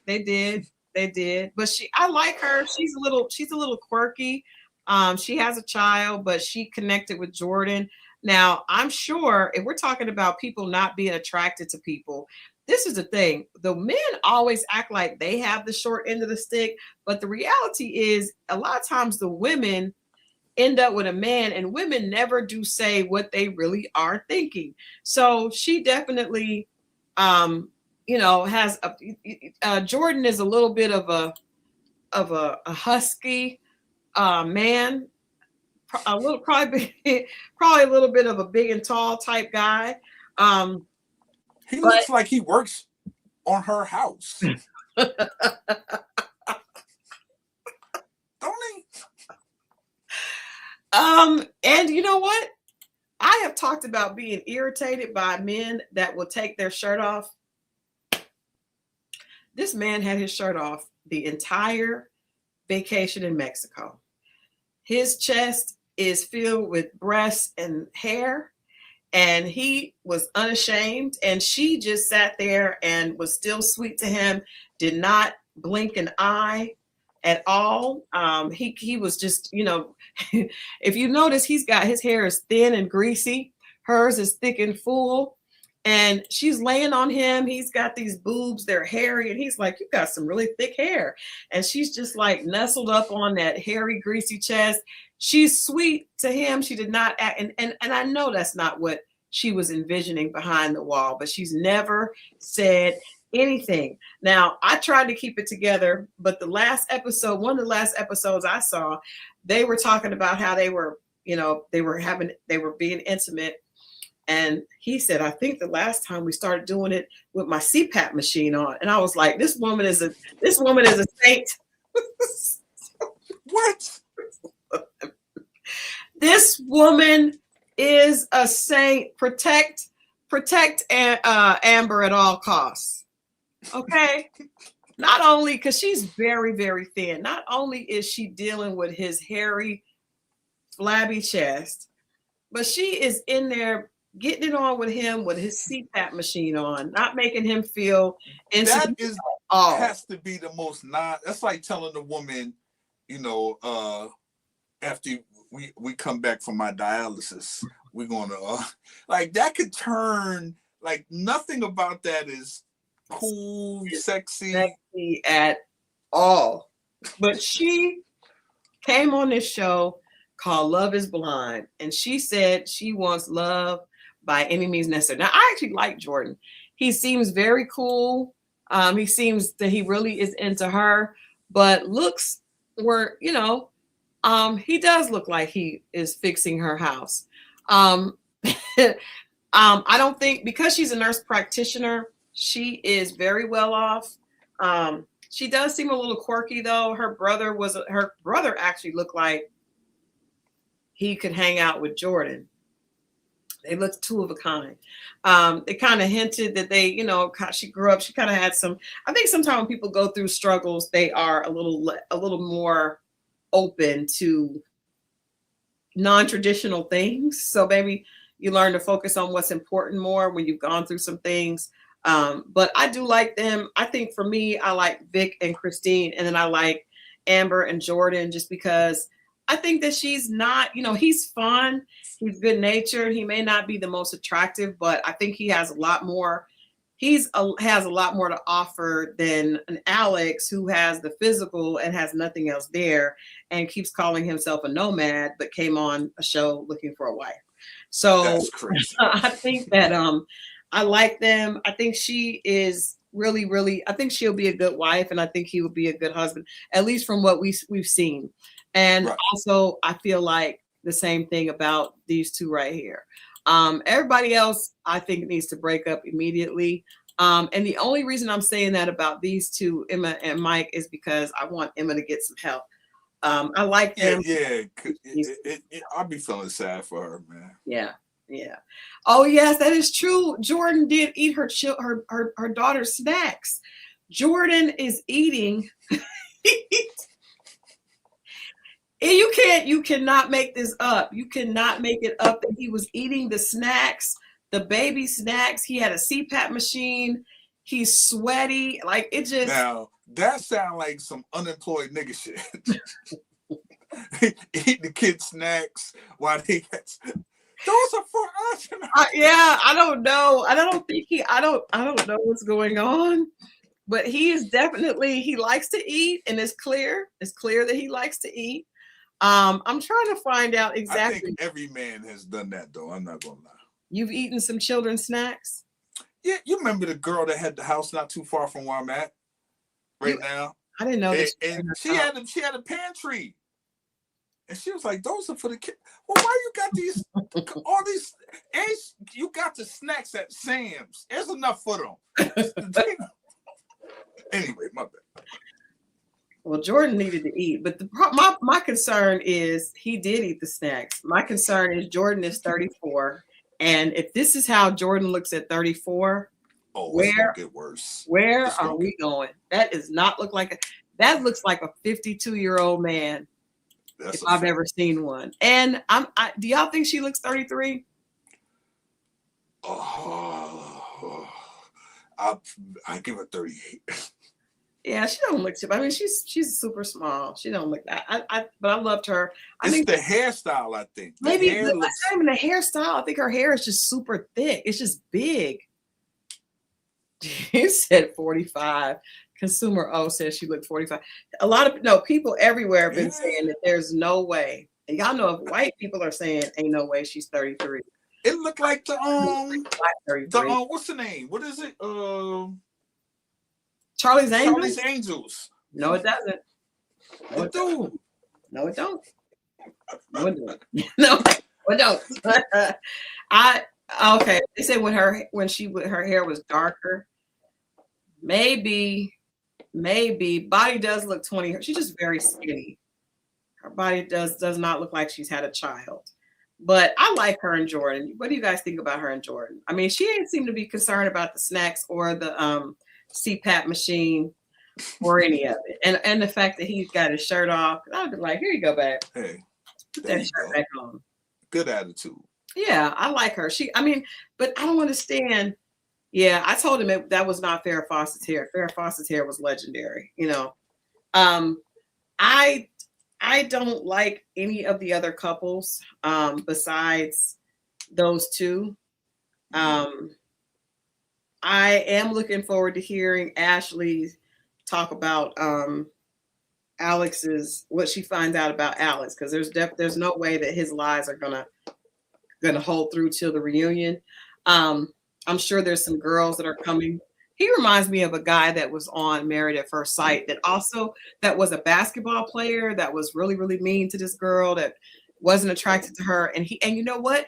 He also said the girl was blonde, and he said he was attracted to darker features and darker, he didn't like blondes. And that girl, he had her crying. He slept with the girl too. I forgot about it. Y'all remember that on Married at First Sight? He slept with the girl. The girl really liked him. She was crying for him. He was cute, but he was like a overseas basketball player. He did not like her. He was just not attracted to her. It was that's a red flag, just so y'all know. What, an overseas basketball player? Red flag. So they don't need love? I'm not saying a lot of pimp need love, but don't mean he's gonna get it. Man, you may want to look out. You may want to look out. Yeah, man. Wait till he get out the league and come back over here. Don't trust him overseas. Well, he was out of the league, but he didn't want to settle down. He was mean. He was so mean. Oh, he was mean. Ooh, and that's what I'm like. If you don't like the girl, don't sleep with her first. Don't do that. Don't. If you're not attracted to her, don't sleep with her first. That's what I don't. That's when you start to be. I do not want to think about Cinco from Never Ever Mets. I saw somebody. See, a lot of them dudes walk around with a chip on the shoulder because they never made the league. They never, yeah. I just felt like, and I know guys like that never got over the heyday of being an athlete, because when they're an athlete, they get all this praise, and then as soon as they are no longer that, then they somebody else is getting it and they feel away and held down. They selling cars or whatever. A lot of times they do sell cars, but yeah, Alex looks like he just, because every time you ask him, he mentions it. He mentions it like he's still doing it. She does not look 48. I'm not going to let y'all play in her face like that.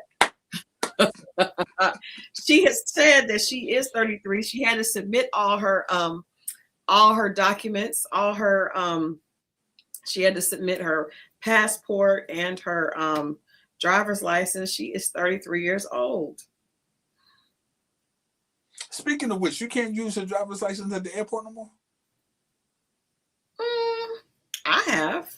Somebody told me they charge at $45. You got to have a passport. Something crazy. You have to have a your driver's license has to be the new kind that are consumer. Oh, she said those elbows are 48. You know what?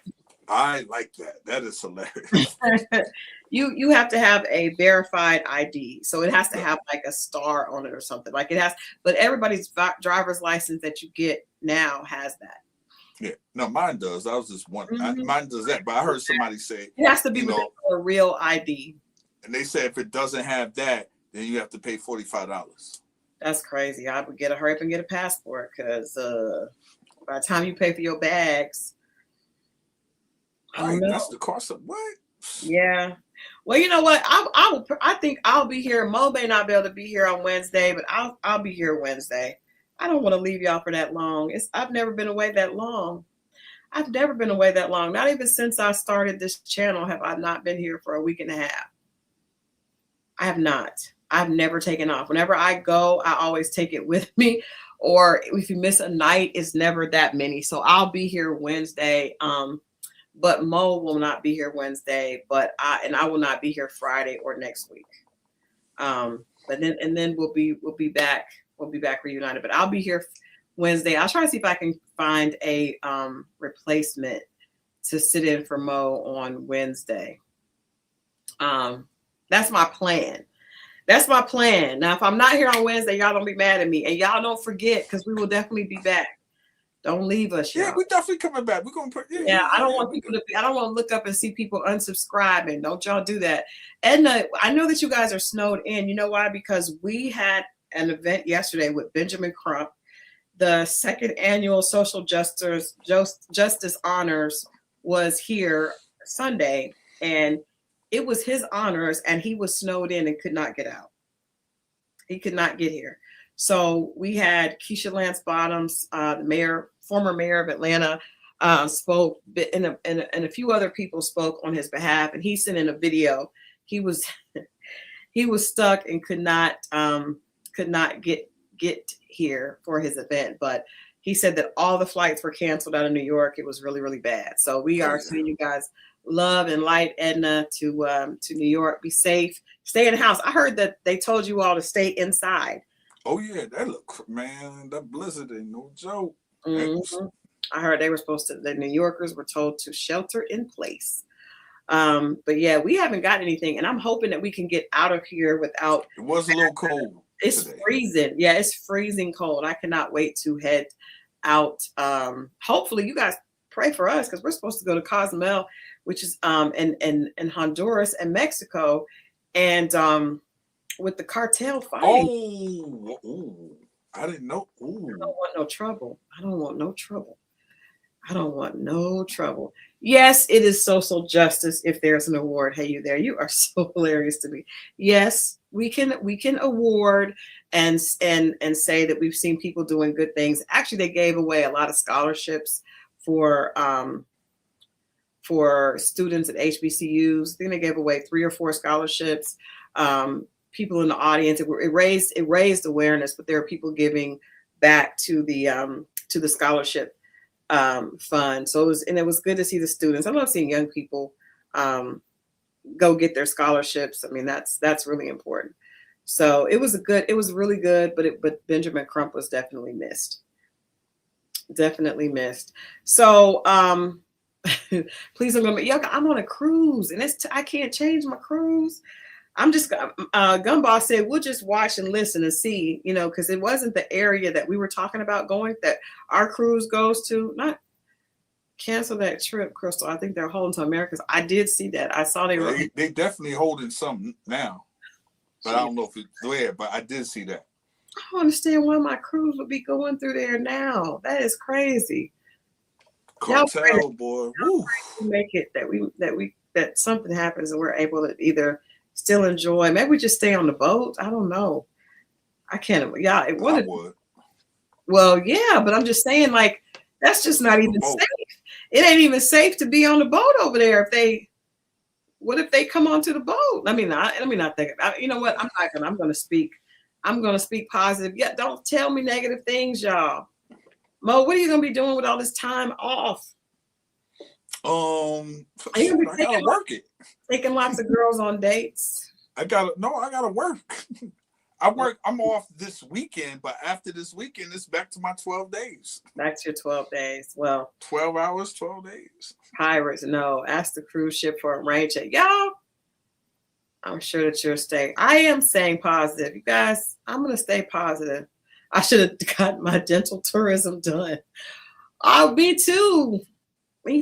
But I can't I don't know what's, I'm definitely not going overseas for any type procedures because I just, at this point, the way America is with other countries, I don't want no trouble. But I will keep you guys posted on our trip. I may be on Wednesday. I'm going to try to be on Wednesday. Somebody said take a digital break, Christal. I do need to take a break. Gun Boss wants me to take a break, period. But we're not leaving until Thursday. So anyway, we love you guys for watching. Yes. Let us know if you're watching this on the replay. Let us know what you thought of Love is Blind. When I come back, is love blind?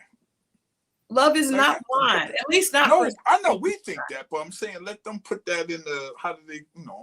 Let us know if you think Love is Blind. Could you go on the show? Also, in addition to, do you think Love is Blind? Do you think that? Hold on, I have some questions for the audience that I did like some angles just to see some questions. Do you think? Well, first of all, do you think that when people are in the pause like that, do you think it creates a false sense of connection? Like, oh, we were stranded on the ship. We could not get off because of the cartel last year. Are you serious, Love is Mimi? What part of Mexico did y'all go to? What part did y'all go to? Seriously. The drug dealing part. I think that's all of it. Jeez Louise. Oh my God. I put it to you this way. They're not going to let y'all get off the boat. Well, I don't think we should. They're not going to do that.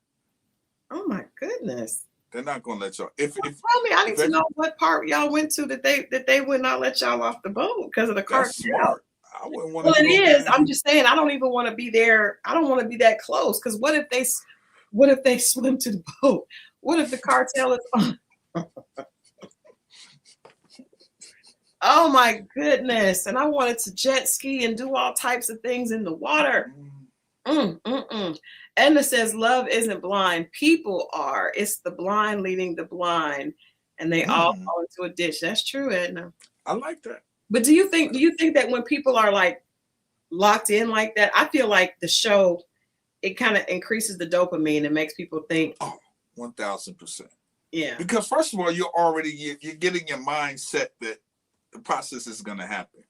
And then you're in there, you're comfortable, and you hear the voices, and and that voice makes you feel comfortable. I remember talking to someone I knew from a high school friend, and I kept having these conversations because I was lonely, and I started thinking, well, maybe, and because I knew that person, but the reality is that would never have worked ever. But it was just like, sometimes when you're in a certain environment, it can start making you feel like you can give something a chance. But Truzy said that the environment is artificial. The pods and the groups bring unnatural pressure. I agree.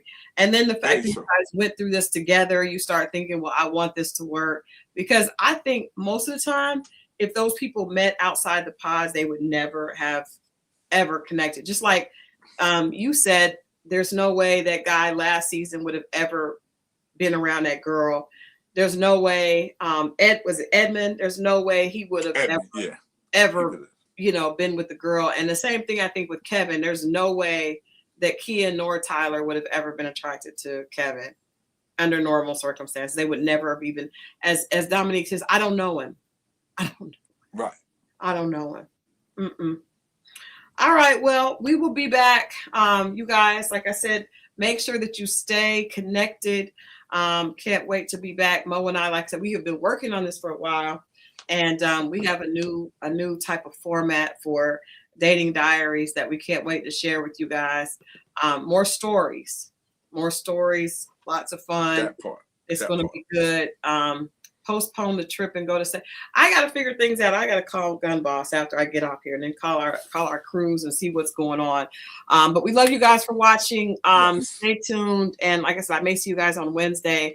But if not, definitely we'll see you guys in the beginning of March. All right. There it is, y'all. Have a good one. All right. Leave your comments and make sure you like this and subscribe before you leave. All right. There you go. Have a great week.